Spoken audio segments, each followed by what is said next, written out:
Good afternoon, dear brothers and sisters. Let us first give our Lord a round of applause and honor Him in this feast of Saint Vincent Ferrer. Here with us is the miraculous image of Saint Vincent Ferrer from Mamatid Cabuyao.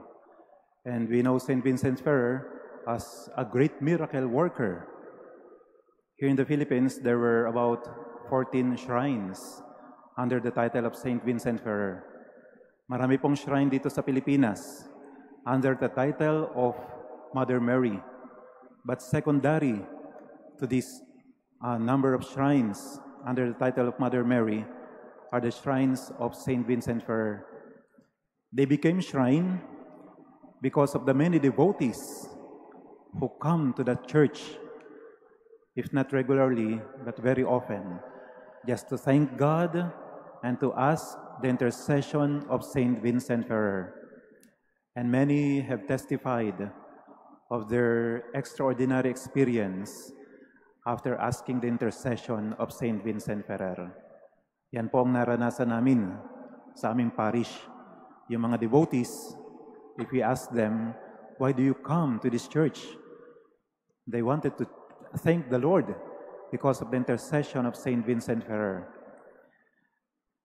In the life of Saint Vincent Ferrer, he lived in the year 1350 to 1419 and became a Dominican friar at the age of 18 in the year 1367. There was a Dominican friar who wrote a book about the life of Saint Vincent Ferrer. And he quoted a saint, Saint Louis Bertrand, who testified that God sanctioned the teaching of Saint Vincent Ferrer by so many miracles that there never was a saint since the days of the apostles to our own times who wrought more. The Church officially recognized about 892 of his miracles as part of his canonization. Bago po maging santo ang isang tao, dapat may nagawang himala.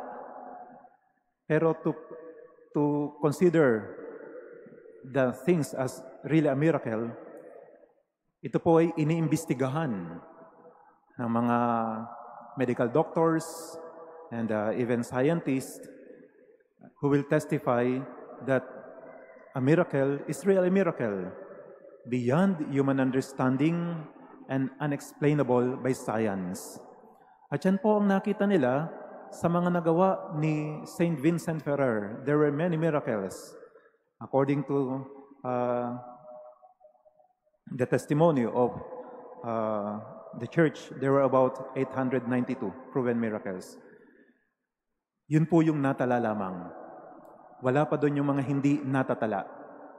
You know, Saint Vincent Ferrer, even before he was born, meron na siyang nagagawang himala from the womb of her mother, Constantia. Yun pong kanyang mother na si Constantia, meron po yung tinutulungan na pulubi, a blind beggar. And when Constantia told the beggar that she is pregnant, sabi ng pulubi, "Can I hear your tummy? Gusto kong ma-feel yung baby on your tummy." And immediately, that beggar was healed from blindness. Yan po yung isa sa unang himala ni San Vicente Ferrer. And during his time, every day, or if not, there were many miracles mula sa kanyang pagkabata hanggang sa kanyang paglaki. Nakapagpapabuhay ng patay.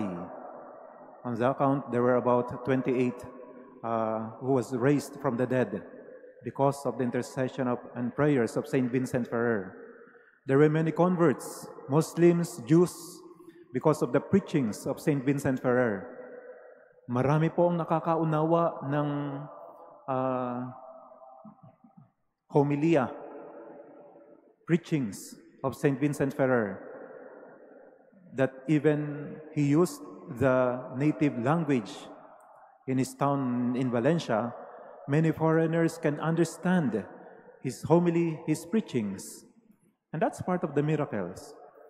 At marami rin po ang mga tao na nakaranas ng kagalingan. I think the healing of the sick was very common sa buhay na ni Saint Vincent Ferrer. He made miracles not only during his times, but even after his death.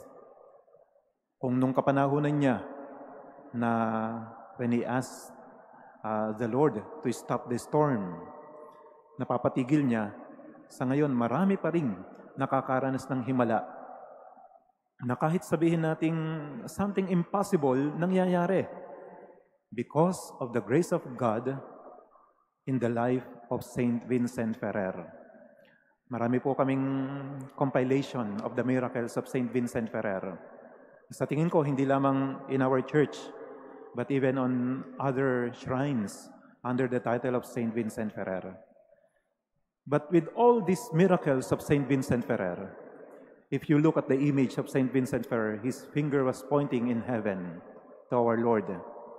He has this great motto, Timete Deum et date ili honorem, quia venit ora judicis eius.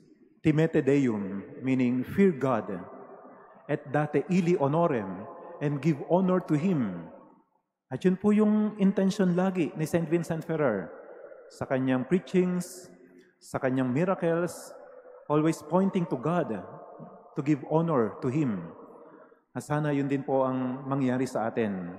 We, the devotees of Saint Vincent Ferrer, magkaroon tayo ng pagbibigay ng honor sa Panginoon. And how do we give honor to God? Una, mabuhay tayong may takot sa Diyos. At pangalawa, make ourselves pleasing in the eyes of God. Yun po ang, I think, the best para mabigyan ng karangalan ng Diyos. Para bang isang ina, a mother, can be so proud na bibigyan siya ng honor kapag nakita niya yung kanyang anak na nagiging mabuti, nagiging matalino, nagiging maganda, at nagiging kaaya-aya sa paningin ng mga tao.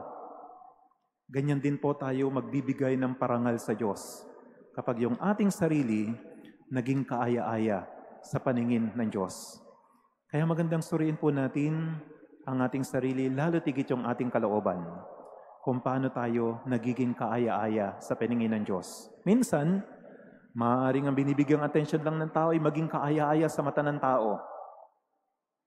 Pero mas mahalaga pa rin, yung kahit minsan hindi tayo napupuri o hindi napapansin, o maaaring ang tingin ng ibang tao sa atin ay pangit. Pero ang mahalaga, nagiging kaaya-aya tayo sa mata ng Diyos. At yan po ang mensahe ni San Vicente Ferrer. Give honor to Him. Let us reflect on the message of Saint Vincent Ferrer. At patuloy ho nating ibigay ang bagay na magpapasaya sa Panginoon. Kasiyahan na ng Diyos, hindi yung mabigyan lamang natin siya ng mga material na bagay, kundi maibigay mismo natin ang ating sarili na kaaya-aya sa mata ng Diyos. Amen. Please all rise.